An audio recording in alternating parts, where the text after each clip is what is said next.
नमस्कार साथियों, मैं हूं आपका साथी दोस्त विकास गवाला, स्कूल व्याख्याता राजनीति विज्ञान, और आप जुड़े हुए हैं विकास चौधरी आरएस यूट्यूब चैनल के ऊपर। जैसा कि प्यारे साथियों आपको थंबनेल में सीधा सीधा प्रतीत हो रहा है, हम लोग बात करने जा रहे हैं टारगेट ग्रीन पेन। आपको देखिए थंबनेल के ऊपर ग्रीन पेन दिख रहा है और आप लोगों का भी है टारगेट ग्रीन पेन, यानी आप लोग भी बहुत कुछ समय बाद, यानी कि थोड़े समय बाद आप लोग भी बनने जा रहे हैं राजपत्रित अधिकारी। राजपत्रित अधिकारी की बात करें तो आप बनने जा रहे हैं ग्रेड फर्स्ट। ग्रेड फर्स्ट बनते ही आप लोगों को क्या मिल जाएगा प्यारे विद्यार्थियों? ग्रीन पेन मिल जाएगा। ग्रीन पेन तो मिलेगा ही मिलेगा, साथ साथ में प्यारे विद्यार्थियों ये देखिए खूब सारी मोहर पड़ी है। आप लोगों को जो मोहर अच्छी लगे आप लोग ले लेना। और आप लोग ये भी भली बात जानते हैं कि 8वां वेतन आयोग बहुत कम समय बाद, यानी बहुत जल्दी लागू हो जाएगा। तो आप लोगों के पास में क्या आएगा? पैसा ही पैसा आएगा, और पैसा ही पैसा आएगा तो आप लोगों के घर में खुशियां ही खुशियां आएगी। और आर्थिक स्वतंत्रता होना अपने आप में बहुत बड़ी स्वतंत्रता होती है। तो प्यारे विद्यार्थियों हम भी बनेंगे व्याख्याता, हम भी लेंगे मोहर। लेकिन प्यारे विद्यार्थियों आप लोग मोहर तो लेना चाहते हैं, ग्रीन पेन तो लेना चाहते हैं, लेकिन आप लोगों के सामने केवल और केवल समय की बात करें तो इस भर्ती परीक्षा की बात करें तो केवल और केवल 1 महीने का समय बचा है। इस 1 महीने की बात करें तो अंतिम 30 दिन काउंटडाउन, यानी कि अंतिम केवल और केवल 30 दिन बचे, और आप कह सकते हैं कि दिनों की उल्टी गिनती शुरू हो गई है। अब 30, 29, 28, 27 ऐसे करते करते परीक्षा आपके सीधे सीधे कहां पे आ रही? सिर पे आ रही, यानी कि परीक्षा बहुत जल्दी होने वाली है।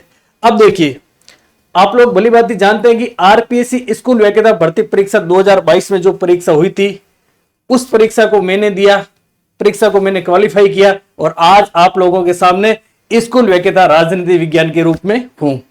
प्यारे विद्यार्थियों कई विद्यार्थी मेरे साथ में, जो गंभीर विद्यार्थी है, प्रत्यक्ष और अप्रत्यक्ष रूप से हमारे साथ में जुड़े हुए हैं, वो बार बार मैसेज और कॉल करते हैं कि सर अंतिम 30 दिन में आपने किस प्रकार से पढ़ाई की। तो प्यारे विद्यार्थियों जिस प्रकार से मैंने पढ़ाई की अंतिम 30 दिन में, जो मैंने शेड्यूल बनाया, किस प्रकार से मैंने किन टॉपिक्स को, किन बुक्स को वरीयता दी, किस प्रकार से मैंने रणनीति बनाई, वही रणनीति मैंने आप लोगों के सामने रखने की कोशिश की। हालांकि मैं बात करूं तो स्कूल व्याख्याता की तैयारी करने वाले विद्यार्थियों या फिर प्रतिभागियों को रणनीति बताना या फिर कोई स्ट्रेटेजी बताना सूरज को दीपक दिखाने जैसा ही है। लेकिन तमाम प्रतिभागियों की मांग थी, विद्यार्थियों की मांग थी, तो मैंने कहा चलो 15-20 मिनट का एक सेशन लेकर आ ही जाते हैं। तो अगर आप लोग गंभीर तैयारी कर रहे हैं, पूर्ण रूप से मनोयोग से तैयारी कर रहे हैं, तो आप लोग सेशन में बने रहे। आप लोगों के लिए सेशन अति उपयोगी होने वाला है। और आपको लग रहा है अभी भी कि सर एग्जाम तो आगे जाएगा, पता नहीं एग्जाम कब होगा, पता नहीं मेरा सिलेक्शन होगा या नहीं होगा, या फिर इसमें नहीं होगा तो ग्रेड 2 में हो जाएगा, ग्रेड 3 की भर्ती आएगी उसमें हो जाएगा, चतुर्थ श्रेणी में हो जाएगा। अगर आप लोगों के पास में अनेकों अनेक विकल्प है, ऑप्शन है, तो अभी आप सेशन से बाहर हो सकते हैं। और अगर आप लोगों को लग रहा है कि मेरे को तो इसी भर्ती परीक्षा में सिलेक्शन लेना है, तो आप इस सेशन में जरूर बने रहे।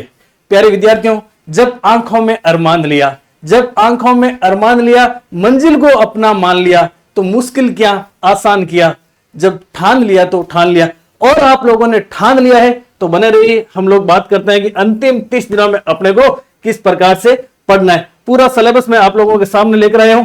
अकॉर्डिंग टू सिलेबस ही हम लोग बात करेंगे, तर्क आधारित बात करेंगे कि इस प्रकार से इस टॉपिक को मैंने वरीयता दी और इस टॉपिक में से आमतौर पर क्वेश्चंस ज्यादा आते हैं। तो प्यारे विद्यार्थियों हम लोग सबसे पहले बात करेंगे भारत व राजस्थान का इतिहास। सबसे पहले हम लोग बात करेंगे भारत और राजस्थान का इतिहास। अब देखिए विद्यार्थियों भारत व राजस्थान के इतिहास और कला संस्कृति की बात करें ना, तो लगभग हम कह सकते हैं कि 10 से 15% आने की संभावना है। कितने परसेंट? 10 से 15% आने की संभावना है।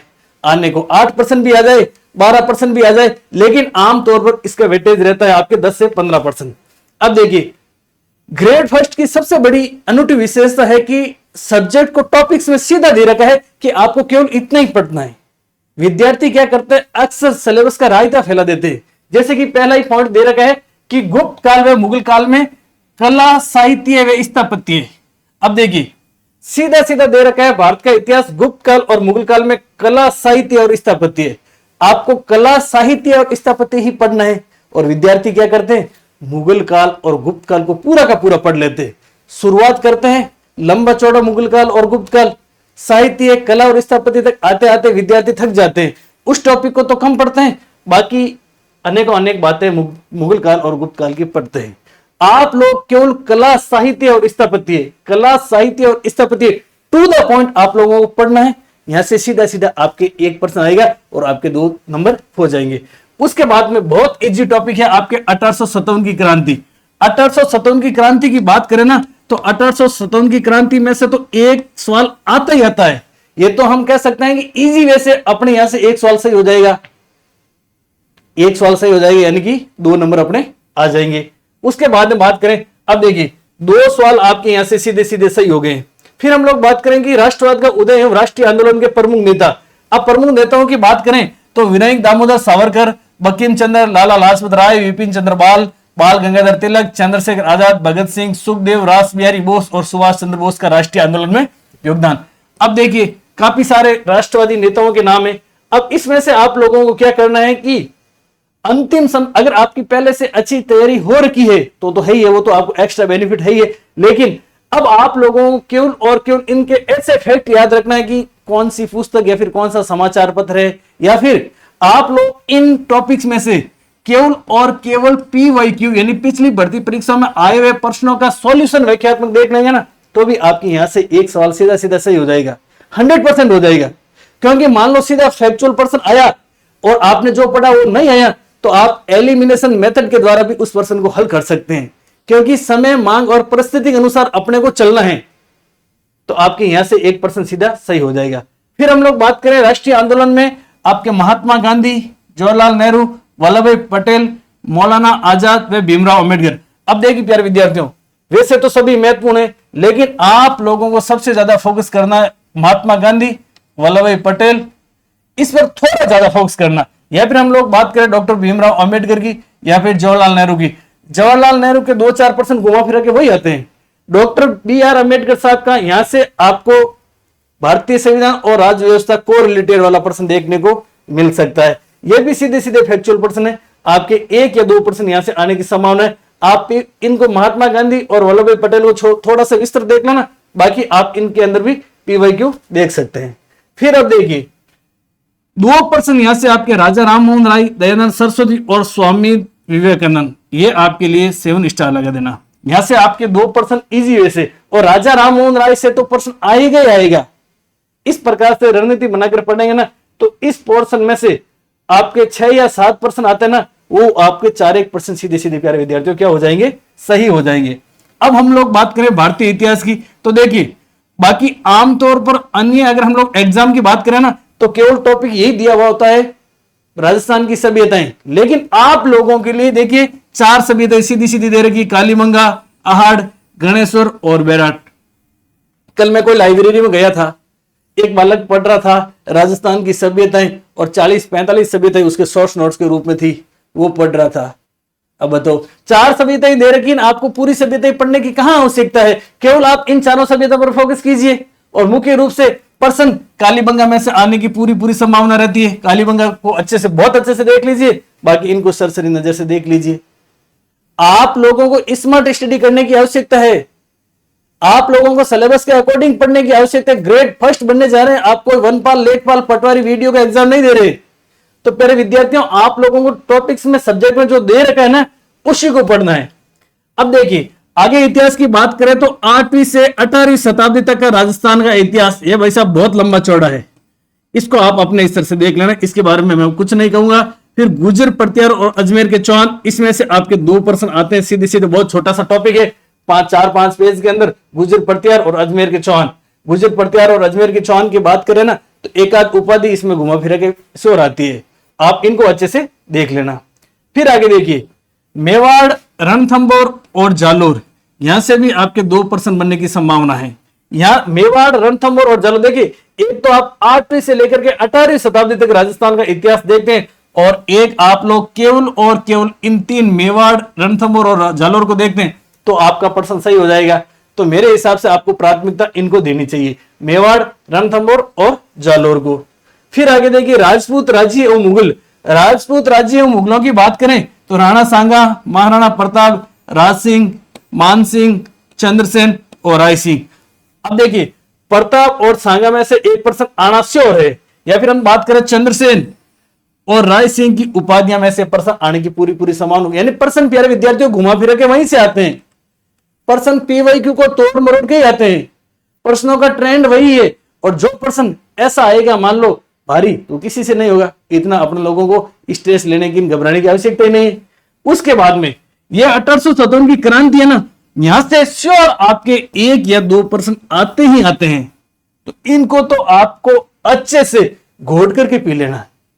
ये आपके फ्री के नंबर है, 1857 की क्रांति राजस्थान की और 1857 की क्रांति भारत वाली। ठीक है, अब देखिए क्रांति की बात, यहां से आपके प्रश्न फिक्स आते हैं। एक तो आपकी क्रांति, उसके बाद में बात करें तो प्रजामंडल, और उसके बाद में बात करें तो एकीकरण। ये 3 प्रश्न तो फिक्स है, यानी कि 6 नंबर तो यहां से आपको बहुत इजी वे में मिल जाएंगे। तो इन टॉपिक्स को तो अच्छे से रीड आउट कर लेना। ठीक है, उसके बाद में किसान और जनजाति आंदोलन, किसान और जनजाति आंदोलन को आप थोड़ा अच्छे से देखना, क्योंकि इसके प्रश्न है ना वर्तमान परिप्रेक्ष्य में देखे ना बहुत डीपली आ रहे हैं। क्या रहे? बहुत डीपली आ रहे।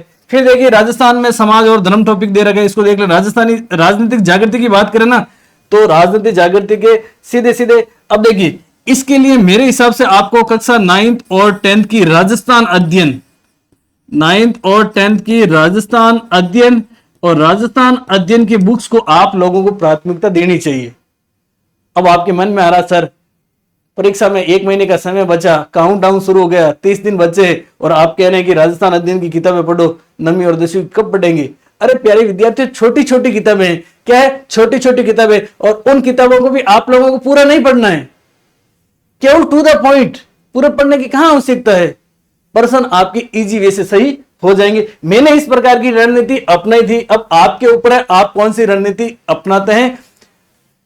अरस्तु ने कहा था कि मनुष्य सर्वाधिक विवेकशील प्राणी है सभी प्राणियों में, तो आपको चूज करना है कि आप कौन सी रणनीति अपनाते हैं। बड़ी बड़ी पोथियां पढ़े, बड़े बड़े कोचिंगों के नोट्स पढ़े, या फिर ये जहां से सीधे सीधे प्रश्न आते हैं वो पढ़े, वो आपके ऊपर है।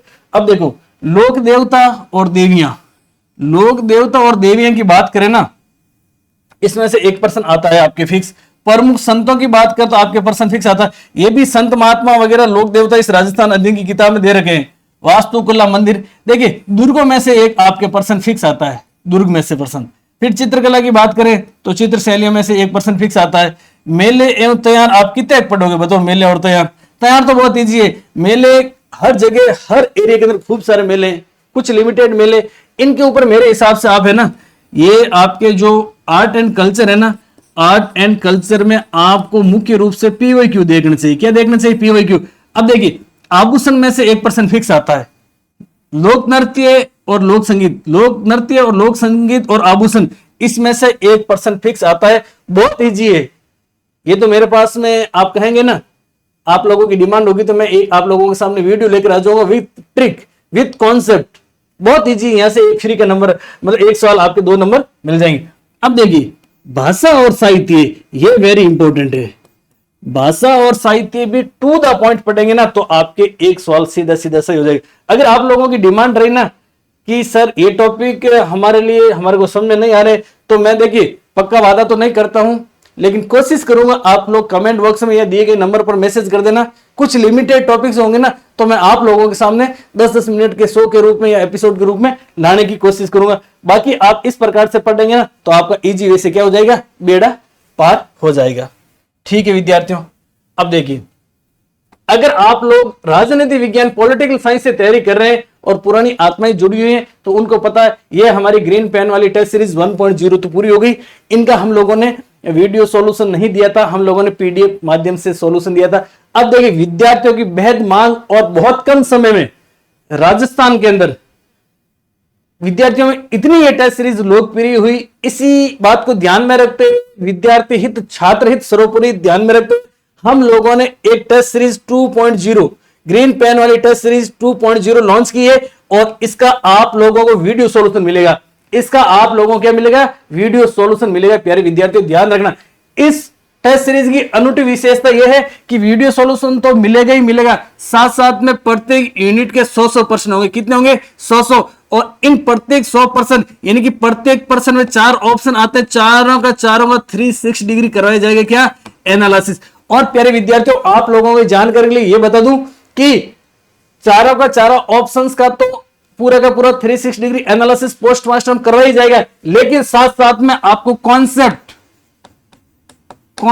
प्लस ट्रिक्स से कोशिश करूंगा कि आपके क्लास में क्या हो जाए, याद हो जाए। अब देखिए बात करें राजनीति विज्ञान की, तो राजनीति विज्ञान में बड़ी बड़ी कितनी यूनिट है प्यारे विद्यार्थियों, बड़ी बड़ी 6 यूनिट है। कितनी है? 6 यूनिट। अब देखिए इन 6 यूनिट में प्रत्येक यूनिट में 100% और एक ऑप्शन, मतलब 4 ऑप्शन आएंगे करेंगे तो प्रत्येक यूनिट के आपके 400%, 400 नहीं इसको 4 से गुणा भी कर सकते हैं, यानी कि लगभग आपके अनेकों अनेक प्रश्न कॉन्सेप्ट और ट्रिक्स के माध्यम से आप लोगों के जहन, दिल और दिमाग में आत्मसात करवाने की कोशिश करूंगा। क्योंकि प्यारे विद्यार्थियों मंजिल तो सामने खड़ी है, अपने को केवल और केवल मंजिल तक जाना है। और प्यारे विद्यार्थियों ये मेहनत आप लोगों के लिए इतनी क्यों कर रहा हूं, क्योंकि राजनीति विज्ञान की पोस्ट है केवल और केवल कितनी है? 225 है। अब विद्यार्थियों के मन में आ रहा है सर केवल 225 पोस्टों में हमारा सिलेक्शन हो जाएगा? तो प्यारे विद्यार्थियों आप लोगों के लिए एक छोटी सी लाइन कहना चाहूंगा, मायूस मत हो, वजूद तेरा छोटा नहीं, वजूद तेरा छोटा नहीं, तू वो कर सकता है जो किसी ने सोचा नहीं। यानी कि आप लोगों के आसपास के परिवेश में लग रहा होगा, आपके आसपास में जो भी पड़ोसी है कि क्या इसका सिलेक्शन हो जाएगा क्या, या फिर आप लोगों को खूब नकारात्मक लोग कहते होंगे कि भर्तियों का महासंग्राम है, चल चतुर्थ श्रेणी की ओर चला जा, वीडियो की ओर चला जा, पटवारी की ओर चला जा। लेकिन प्यारे विद्यार्थियों, प्यारे बच्चों, खुद पर काबू पाना मनुष्य की सबसे महत्वपूर्ण जीत होती है। आप लोगों को अपने ऊपर कंट्रोल करना है, किसी के बहकावे में नहीं आना है। और प्यारे विद्यार्थियों आप जिस चीज के लिए है ना उससे कम पर आप लोगों को कभी समझौता नहीं करना। यह आपका अभिमान नहीं, आप लोगों का स्वाभिमान होना चाहिए। यानी कि आप लोग अगर ग्रेड फर्स्ट के लायक हैं, आप लोगों में योग्यता है, आप लोग राष्ट्रपति अधिकारी बनना चाहते हैं, तो टूट पड़िए इस 1 महीने के ऊपर। और 1 महीने के ऊपर टूट पड़ेंगे ना तो आप लोगों को 100% सफलता मिल जाएगी। सफलता क्यों नहीं मिलेगी? 100% सफलता मिलेगी। केवल सफलता प्राप्त करने के लिए समर्पित होकर के पढ़ना पड़ता है। और पढ़ना किससे आता है? पढ़ने से आता है। आगे देखिए हम लोग बात करें, देखिए हिस्ट्री की बात बड़ी बड़ी पूरी हो गई। अब देखिए मानसिक योग्यता और भाषा परीक्षण, इसमें हम लोग बात करें मैथ्स और रीजनिंग की। किसकी बात करें? मैथ्स और रीजनिंग की। अब प्यारे विद्यार्थियों मुझे तो मैथ्स और रीजनिंग से लगता है डर। क्या? मैथ्स और रीजनिंग से डर लगता है। अगर आप लोगों को डर नहीं लगता है तो आपके सीधे सीधे 10% सही हो जाएंगे। और आप लोगों को भी अगर डर लगता है तो हमने 5-6 क्लासेस की है PYQ की, यानी कि 2011 से लेकर के 2024 तक के PYQ, और उन PYQ का संपूर्ण 360 डिग्री एनालिसिस करवाया। अगर आप उन क्लासेस को भी देखेंगे ना तो आपके 3 से 5% सीधे सीधे सही होने की पूरी संभावना है। बाकी आप गणित और रीजनिंग अपने स्तर से देख लेना। रही बात वही सामान्य हिंदी की, सामान्य हिंदी की बात करें तो सामान्य हिंदी के लिए हमने 4 पार्ट में 2011 से लेकर के 2024 तक का आए हुए सभी प्रश्नों का संपूर्ण व्याख्यात्मक हल करवाया। और यह क्लास पूरे राजस्थान के अंदर अनूठी पहचान बना पाई बहुत कम समय के अंदर। आप लोग अगर नए जुड़े तो एक बार प्ले लिस्ट में जाकर के देखना, क्लासेस को देखना, विद्यार्थियों के खुद के कमेंट देखना, या फिर आप एक क्लास देख लेना। एक क्लास में ही आपको पता चल जाएगा कि हिंदी को पढ़ा नहीं, हिंदी के साथ में जिया जाता है। तो आपके अगर वो क्लासेस देख लेंगे ना तो भी हिंदी के लगभग 4 या 5%, इस बार 4% आने की संभावना है। आपके 3-1% वहां से सीधे सीधे हो जाएंगे सही। अब देखिए 1% हिंदी का आता है परिभाषिक शब्दावली में से, परिभाषिक शब्दावली। अब देखिए हिंदी की परिभाषिक शब्दावली यानी कि अंग्रेजी में दे रखे हैं और हिंदी में अर्थ। अगर आप लोगों के ये टॉपिक कमजोर है तो आप लोग मुझे मैसेज कर देना। इसके लिए मैं अलग से घंटा भर की क्लासेस मैं खुद लेकर आ जाऊंगा और आपको ट्रिक्स से याद करवा दूंगा हिंदी की परिभाषिक शब्दावलियां। वो आमतौर पर परीक्षा में आने की संभावना रहती है। तो 1 नंबर आपका यहां से क्या हो जाएगा? सीधा सीधा, यानी कि 1 सवाल यानी 2 नंबर सही हो जाएंगे। अब देखिए जनरल इंग्लिश की बात करें हम लोग तो देखिए अंग्रेजी के अंदर टेंस पहला टॉपिक, फिर वॉइस एक्टिव नरेशन, फिर use of articles, use of preposition, correction of sentence, glossary. अब देखिए प्यारे विद्यार्थियों अगर आपकी अंग्रेजी मजबूत है तो आप अच्छे से आपकी अंग्रेजी में 4-5 सवाल आएंगे वो सही हो जाएंगे। बाकी मेरे हिसाब से अगर आपकी अंग्रेजी पहले से मजबूत नहीं है अब तो आप टेंस नहीं समझ सकते ना, बहुत कम समय महीने भर के अंदर। आप लोगों को मेरे हिसाब से एक तो आर्टिकल्स एंड डिटरमिन्स और एक प्रीपोजिशन, यानी कि इन दो प्रश्नों पर आप लोगों को अपनी कमांड मजबूत करनी है। और आप लोग कहेंगे तो इनकी भी मैं आप लोगों के लिए क्लासेस लेकर आ जाऊंगा, आर्टिकल, डिटरमिनेंट्स और प्रीपोजिशन की। अब आप लोगों के मन में आ रहा, सर आप तो राजनीति विज्ञान से लगे हुए हैं, आप कह रहे हैं कि मैं हिंदी की परिभाषिक शब्दावली वाली क्लास भी लेके आ जाऊंगा, प्रीपोजिशन, मॉडल्स, आर्टिकल्स वाली भी क्लास लेके आ जाऊंगा, अंग्रेजी वाली, ऐसे कैसे लेके आ जाओगे? अरे प्यारे विद्यार्थियों, मुझे कुछ टॉपिक्स है लिमिटेड, चाहे अंग्रेजी के है चाहे हिंदी के, उससे बहुत ज्यादा लगाव है, बहुत ज्यादा मोहब्बत है, बहुत ज्यादा प्यार है। तो जिससे प्यार होगा, जिससे लगाव होगा, जिससे मोहब्बत होगी, वो ऑटोमेटिक क्या होगा, बाकी आप समझ गए होंगे ना। ठीक है, तो ये मैं आप लोगों के कमेंट के ऊपर डिपेंड करेगा। अगर आप लोग ढंग से कमेंट करेंगे कि सर वाकई के अंदर आप क्लास लेकर आइए, हमारी ये कमजोर है टॉपिक, तो मैं ये लेके आ जाऊंगा। ठीक है प्यारे विद्यार्थी, आप दिए हुए मोबाइल नंबर पर मैसेज कर सकते हैं, टेलीग्राम पे मैसेज कर सकते हैं और इस क्लास में कमेंट कर सकते हैं। आगे देखिए, ये अब देखिए अंग्रेजी की बात करते हैं, ये सिनोनिम वगैरह अब आप नहीं पढ़ सकते हैं, इतना समय नहीं है कि आप विलोम शब्द, परिवार शब्द इतना पढ़ सकते हैं। अगर आपकी पहले से मजबूत है तो आपको इजी वे में सही हो जाएगा। अब देखिए समसामयिक की बात करें ना, ये समसामयिकी के लगभग प्यारे विद्यार्थियों आपके प्रश्न आएंगे कितने, 10 प्रश्न आएंगे, यानी कि 20 मार्क्स के, टू द पॉइंट। अगर आप समसामयिक को पढ़ते हैं तो आप 7 या 8 क्वेश्चन, कितने, 7-8 क्वेश्चन, यानी कि आप 14 से लेकर के 16 नंबर इजी वे से सही कर सकते हैं। अब कैसे कर सकते हैं? कम से कम आप लोगों को, कम से कम प्यारे विद्यार्थियों, नवंबर से लेकर के, नवंबर 2024 से लेकर के आपको जून 2025 तक ये आपको करंट पढ़ना है। अब आप लोगों के मन में आ रहा है सर इतना करंट कोई थोड़े ही पढ़ पाएंगे। अरे इतना कहां पढ़ पाना है, आपके तो सीधे सीधे टॉपिक दे रखे ना, सीधे सीधे टॉपिक दे रखे, उसी के अकॉर्डिंग पढ़िए। फिर भी आप लोग कहते हैं, देखिए समय की कुछ सीमाएं हैं, बाकी तो मैं चाहता हूं कि बहुत कुछ करवा दूं आप लोगों के लिए, वो भी निःशुल्क। फिर भी मैं कोशिश करूंगा कि आप लोगों के लिए करंट की क्लासेस लेकर आऊं कुछ, और वो क्लासेस अब देखिए प्यारे विद्यार्थियों, मैं मुख्य रूप से ये है ना एक मेथड है पढ़ने का, ये वाला, इसका तो मैं विरोधी हूं। इस मेथड की फुल फॉर्म की बात करते है MTR, यानी मने तो रटना है। आपको रटना नहीं है, आप लोगों को समझना है।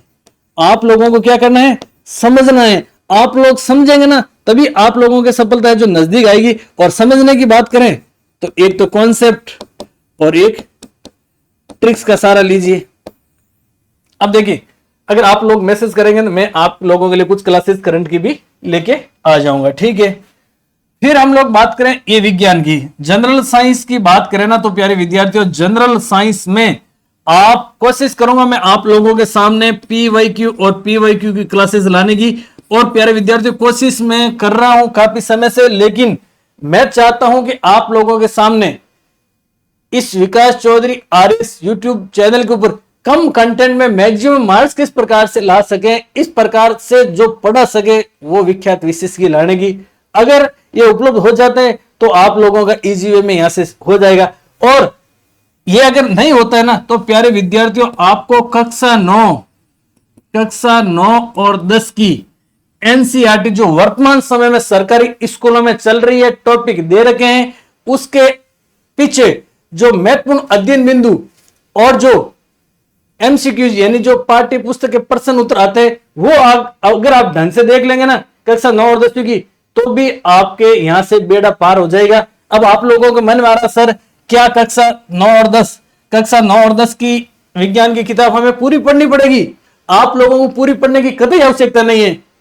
अगर आप लोगों ने हमारी पिछली क्लासेस देखी है तो उसमें मैंने साइंस के विद पार्ट, उसके साथ में विद पेज और विद टॉपिक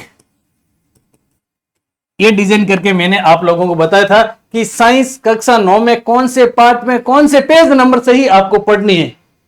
मैंने साइंस ऐसे ही पढ़ी थी और मेरे साइंस में 3% ठीक हुए थे, यानी 6 नंबर आए थे मेरे साइंस के अंदर। ठीक है, तो आप भी अगर आप लोगों के पास में ये जो रणनीति बताई ना मैंने, ये अपने पार्ट, पेज नंबर और टॉपिक, ये आप लोगों को PDF नहीं मिली तो मैसेज कर देना, ये भी मैं आपको भेज दूंगा। केवल और केवल कक्षा 9 और 10 में से आप लोगों को वही पढ़ना है। फिर आगे हम लोग बात करते हैं भारतीय राज्य व्यवस्था की। ये तो प्यारे विद्यार्थियों बहुत इजी है भारतीय राज्य व्यवस्था। तो इसमें से देखिए संविधान की विशेषता में से आपके 1% आता है। फिर आपके देखिए राष्ट्रपति महोदय में से 1% आता है, 1% संसद में से आता है, एक सुप्रीम कोर्ट में से आता है और एक आयोगों में से पर्सन आता है। बहुत इजी वे से आप लोग यहां से सही कर सकते हैं। अब देखिए आप लोगों का मन मारा सर भारतीय राज्य व्यवस्था तो बहुत लंबी चौड़ी है, कहां से पढ़े, कैसे पढ़े। प्यारे विद्यार्थियों, आप लोगों की जानकारी के लिए बता दूं कि आप लोग क्या बनने जा रहे हैं। आप लोग बनने जा रहे हैं स्कूल लेक्चरर। स्कूल लेक्चरर बनने के बाद आप किन को पढ़ेंगे, कक्षा 11 और 12 को पढ़ेंगे। अब देखिए कक्षा 11 और 12 को पढ़ेंगे, चाहे आप कोई भी सब्जेक्ट से हो, चाहे हिंदी से हो, चाहे साइंस से हो, चाहे अंग्रेजी से हो, चाहे संस्कृत से हो, चाहे राजनीति विज्ञान, चाहे इतिहास से। अब देखिए भारतीय राज्य व्यवस्था की बात करें ना, तो वर्तमान समय में जो NCERT की बुक चल रही है कक्षा 11 और 12 में, वहां से आपके सीधे सीधे प्रश्न पढ़े हैं। पिछली बार भी सीधे सीधे पढ़े, इस बार भी सीधे सीधे पढ़ने की उम्मीद है। तो आप लोग कक्षा 11 और 12 की, अब आप लोगों के मन में आ रहा सर 11 की 2 बुक्स है, 12 की 2 बुक्स है, पूरी कब पढ़ पाएंगे, कैसे पढ़ पाएंगे। पूरी नहीं पढ़नी है, जो जो टॉपिक दे रहे हैं ना वही टॉपिक पढ़ने, और उन टॉपिक्स की भी हमारे प्ले लिस्ट बनी हुई है चैनल के ऊपर, वो जाकर के आप देख सकते हैं। जो टॉपिक अपने सिलेबस में है ग्रेड फर्स्ट के प्रथम प्रश्न पत्र में, केवल आप लोगों को वही पढ़ना है, आपके वहां से इजी वे से सही हो जाएगा। और आप चाहते हैं कि सर हमारे लिए तो केवल और इन टॉपिक्स की अलग से क्लास लेकर आए, तो मैं आपको स्कूल लेक्चरर ग्रेड फर्स्ट के प्रथम प्रश्न पत्र में 11वीं और 12वीं की जो NCERT है उसमें से जो टॉपिक दे रखे ना, उनकी एक मैराथन क्लास लेकर आ जाऊंगा। केवल वो देख लेना, तो भी यहां से आपके 3 से 4% सही हो जाएंगे। 5 में से 5 अगर आप राजनीति विज्ञान से ज्यादा संबंध नहीं रखते ना, तो कितनी भी माथापोड़ी कर लेंगे ना, तो भी 5 में से 5 सवाल तो सही होने वाले है नहीं। अब देखिए राजस्थान भूगोल की बात करें ना, तो राजस्थान भूगोल से वैसे तो प्रश्न आने चाहिए प्यारे विद्यार्थियों 10, लेकिन प्रश्न आएंगे मुझे ऐसा लगता है 5 या 6। 5 या 6 प्रश्न कहां से आएंगे। एक राजस्थान की स्थिति, विस्तार, आकार और राजस्थान के भौतिक प्रदेश। और भौतिक प्रदेश की बात करें तो मुझे लग रहा है कि प्रश्न आएगा आपके अरावली से। कहां से, अरावली से। इसको अच्छे से पढ़ लेना। फिर देखिए जलवायु और अफवाह तंत्र। जलवायु और अफवाह तंत्र की बात करें ना, तो कोपेन की जलवायु, कोपेन के अनुसार राजस्थान की जलवायु किस प्रकार की, महत्वपूर्ण रूप से आप देख लेना। अफवाह तंत्र या नदी तंत्र में बात करें ना, तो नदी और इनकी सहायक नदियां, इनको अच्छे से देख के जाना। ऐसे नहीं कि आप पढ़ के जो लूनी नदी का उद्गम कहां से होता है, नागपाड़ अजमेर से होता है।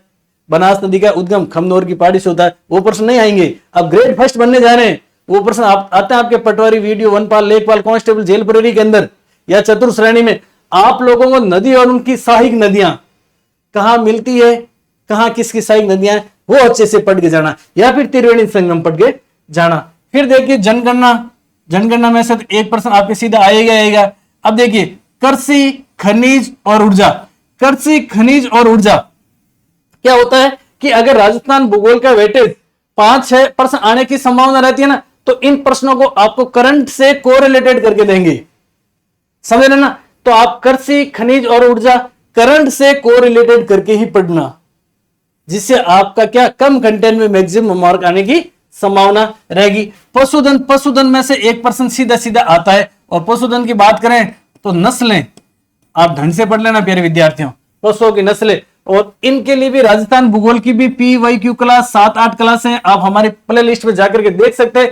पूरे के पूरे प्रश्नों का हम लोगों ने पूरा का पूरा विस्तार से पोस्ट मास्टर करवाया है। अगर आप ढंग से वो देख लेंगे ना, तो भी आपके 3-4 सवाल वहां से सीधे सही हो जाएंगे, क्योंकि आप लोगों को एलिमिनेशन मेथड भी साथ साथ में यूज करना है।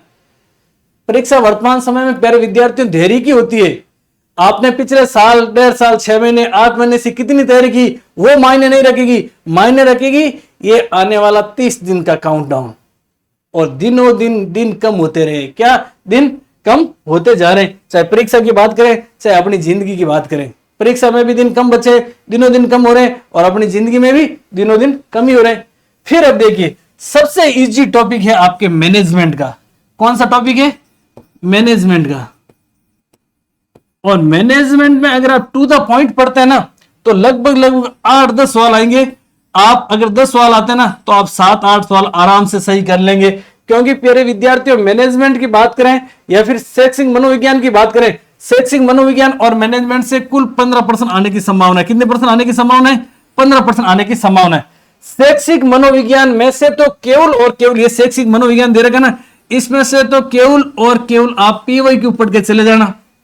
आपके अगर 5% आएंगे ना तो 3-4% सही हो जाएंगे, केवल पीवाईक्यू। और खाली वो नहीं कि पीवाईक्यू पढ़ ले, उन पीवाईक्यू की व्याख्या पढ़नी है साथ साथ में। प्रश्न उनके इर्द गिर्द ही बनेंगे, प्रश्न और कहां से, कोई बाहर से थोड़ी लाएंगे। ये तो है नहीं कि छत से टपकेंगे प्रश्न या फिर कोई पेड़ पौधे से टपकेंगे, प्रश्न सिलेबस में से ही और पिछले पीवाईक्यू के इर्द गिर्द ही आएंगे। ठीक है, अब देखिए ये आपके 15 में से 5 साइकोलॉजी के और 10 मैनेजमेंट के। 15 में से आपके यहां से सबसे ज्यादा वेटेज आपके 12+ सही होने चाहिए। मेरे मैनेजमेंट के अंदर पिछली बार 8% सही हुए थे। शैक्षिक मनोविज्ञान तो हमारे सेकंड पेपर के अंदर था। ठीक है, अब देखिए, और मैनेजमेंट तो आप है ना इस प्रकार से पढ़ो, एक इमेज बना करके। जैसे हम लोग मैनेजमेंट की बात करें ना, तो अब देखिए शैक्षिक प्रबंधन, अवधारणा, कार्य और सिद्धांत। आप लोगों को शिक्षा के क्षेत्र में ग्रेड फर्स्ट बनते ही प्रबंधन भी करना है, कुछ समय बाद आप प्रिंसिपल भी बन जाएंगे। शिक्षा में गुणवत्ता किस प्रकार से लाना, उसके लिए आप लोगों को क्या किस प्रकार से पर्यवेक्षण करना, सुपरविजन करना, निरीक्षण करना, संस्थागत योजना की बात करें या फिर नेतृत्व शैली, यानी कि आप लोगों को अगर मान लीजिए अगर क्या आप बढ़ेंगे स्कूल योग्यता बनने के बाद में थोड़े समय बाद आप कुछ समय बाद आप वाइस प्रिंसिपल बनेंगे, फिर आप प्रिंसिपल बनेंगे, तो आपके अंदर नेतृत्व शैली भी होनी चाहिए। ऐसे नहीं कि कई प्रिंसिपल की तरह आप लोकतंत्र की जगह आप निरंकुशवादी बन जाए, प्रभुत्वशाली या फिर सर्वसत्तावादी बन जाए। तो आपको ये नेतृत्व शैली भी अच्छे से और आप अपने दिमाग में इस प्रकार से सेट करना खांचे कि मैं प्रिंसिपल हूं और मुझे किस प्रकार से नेतृत्व करना है, कार्मिकों का पर्यवेक्षण निरीक्षण करना है। एक लोकतांत्रिक रूप से आप अपने दिमाग के अंदर अपने खुद को प्रिंसिपल मानते हुए इस प्रकार से पढ़ेंगे तो आप इजी वे से सही हो जाएंगे। ये आप अपने ऊपर ही अप्लाइड करना। ठीक है प्यारे विद्यार्थियों, अब देखिए राजस्थान में शैक्षिक प्रदेश की बात करें ना, तो राजस्थान में प्राथमिक और माध्यमिक स्तर के शैक्षणिक संस्थान का संगठन, या देखिए यहां से आपके 2 प्रश्न आएंगे, SCERT, BSER, IASC, diet, RSOS और आपके पुस्तक मंडल। फिर SIQV, दीक्षा और दीक्षा राइज, इस्माइल, शिक्षा दर्शन, शिक्षा वाणी, समग्र शिक्षा अभियान, समसा रमसा और अनिवार्य एवं मुक्त शिक्षा का अधिकार राजस्थान केंद्र और 2009 के प्रावधान। यहां से आपके 2% 101% आएंगे। तो ये छोटे छोटे टॉपिक है, फैक्चुअल टॉपिक है, बहुत इजी वे से हम लोगों ने इनका भी हम लोगों ने PYQ यानी कि 2011 से लेकर के 2024 में जो भी प्रश्न आए उन प्रश्नों का हम लोगों ने 360 डिग्री एनालिसिस करवाया। अब प्यारे विद्यार्थियों, ये तो आगे आपके किस प्रकार से कितने मार्क्स के कितने नंबर है, नेगेटिव मार्किंग है या नहीं है, 1/3 नेगेटिव मार्किंग है। अब आप लोगों को मुख्य रूप से बना के रखना है क्या, धैर्य। आप लोगों को पैसेंस बना के रखना है, आप लोगों को आत्मविश्वास बनाए रखना है। क्या, आत्मविश्वास बनाए रखना है। और आप लोगों को केवल और केवल अब मंजिल दिखनी चाहिए। आप लोगों को केवल और केवल क्या दिखनी चाहिए, मंजिल। आप लोगों के सामने केवल और केवल कितने हैं, 30 डेज है। अब प्यारे विद्यार्थियों, आप 30 डेज को दिनों में मत काउंट करो, आप हावर्स में आ जाओ, यानी कि घंटों में काउंट करो कि मुझे एक दिन में कितने घंटे पढ़ना है। और केवल घंटे नहीं, ऐसे नहीं आप सुबह 6 बजे लाइब्रेरी चले जाओ, 12 बजे तक लाइब्रेरी हो, यानी कि आप 18 घंटे लाइब्रेरी के अंदर हो। खाने पीने का भी आप लोगों को ध्यान रखना है, यानी कि आप लोगों को साथ साथ में अपना माइंड और अपनी बॉडी को रिलैक्स भी रखना है। कल दिन में 3-4 मैसेज आ गए, सर हमारा तो सर बहुत भारी रहता है, मेरा माथा भारी रहता है। अरे आपका माथा भारी रहता है तो उसका इलाज आपके पास में भी है, दूसरे आपके माथे को हल्का नहीं कर सकते हैं। माथा भारी क्यों रहता है भाई, आप जिम्मेदारी लो। एक जिम्मेदारी एक ऐसी दवाई है जो लेने के बाद में किसी अन्य दवाई लेने की आवश्यकता नहीं पड़ती है। आपको जिम्मेदारी लेनी चाहिए और आपको ऐसा महसूस होना चाहिए, आपको तो जीत की औपचारिकता लगनी चाहिए कि महीना भर का समय बचा है, मैं स्कूल लेक्चरर बन जाऊंगा, मेरा पद बढ़ेगा, मेरी प्रतिष्ठा बढ़ेगी, मेरे पास में पैसा आएगा। आप लोग पॉजिटिव रहिए, पॉजिटिव रहेंगे ना तो आपको लक्ष्य इजी वे से मिल जाएगा। और प्यारे विद्यार्थियों, अर्जुन को मछली की आंख दिख रही थी, अब केवल और केवल 1 महीने का समय है। आप लोगों को गोलाकाट प्रतिस्पर्धा के युग में आंख की पूतली दिखनी चाहिए। आंख की पूतली दिखेगी ना तभी आपका सिलेक्शन होगा। तो प्यारे विद्यार्थियों, राह जहां तक जाएगी राहगीर जहां तक जाएगा, राह जहां तक जाएगी राहगीर जहां तक जाएगा। तुम दरिया से क्या पूछ रहे हो, नीर कहां तक जाएगा। तुम दरिया से क्या पूछ रहे हो, नीर कहां तक जाएगा। खींच धनुष की डोर साध निशाना, खींच धनुष की डोर साध निशाना। अपनी मंजिल का बाकी बाद में देखेंगे कि तीर कहां तक जाएगा, बाकी वाले तीर बाद में देख लेंगे, अभी तो अपनी मंजिल के ऊपर तीर साधना है। तो प्यारे विद्यार्थियों, आशा और अपेक्षा करता हूं कि एक आप इस 30 दिन का काउंटडाउन का रणनीति बना करके शानदार तरीके से अपने तरीके से पढ़ेंगे तो मंजिल मिलेगी और मंजिल मिलने का मजा भी आएगा। आप लोगों को इन टॉपिक्स में से आपको लग रहा है कि सर हमारे कुछ टॉपिक्स ज्यादा ही कमजोर है, तो आप लोग कमेंट बॉक्स में कमेंट कर देना। आपके कमेंट के आधार पर, समय का अभाव है मेरे पास में, लेकिन कुछ भी करके आप लोगों के लिए छात्र हित सर्वोपरि मानते हुए मैं आप लोगों के लिए निःशुल्क वीडियो लाने की कोशिश करूंगा। लेकिन प्यारे विद्यार्थियों, आप लोगों को पूर्ण समर्पित होकर के, पूर्ण मनोयोग तरीके से, पूर्ण एकाग्रचित होकर के, गंभीर विद्यार्थी बनकर के पढ़ना पड़ेगा। तब प्यारे विद्यार्थियों आपका आसानी से सिलेक्शन हो जाएगा और जो आपका सुनहरा संघर्ष है सुनहरी सफलता के अंदर तब्दील हो जाएगा। आपको ग्रीन पेन मिलेगा, आपको मोहर मिलेगी, आप राजपत्रित अधिकारी कहलाएंगे। तो जय हिंद साथियों, उम्मीद करता हूं कि आप लोग अच्छी तरीके से पढ़ेंगे और आपका सिलेक्शन भी होगा और सिलेक्शन होने का मजा भी आएगा।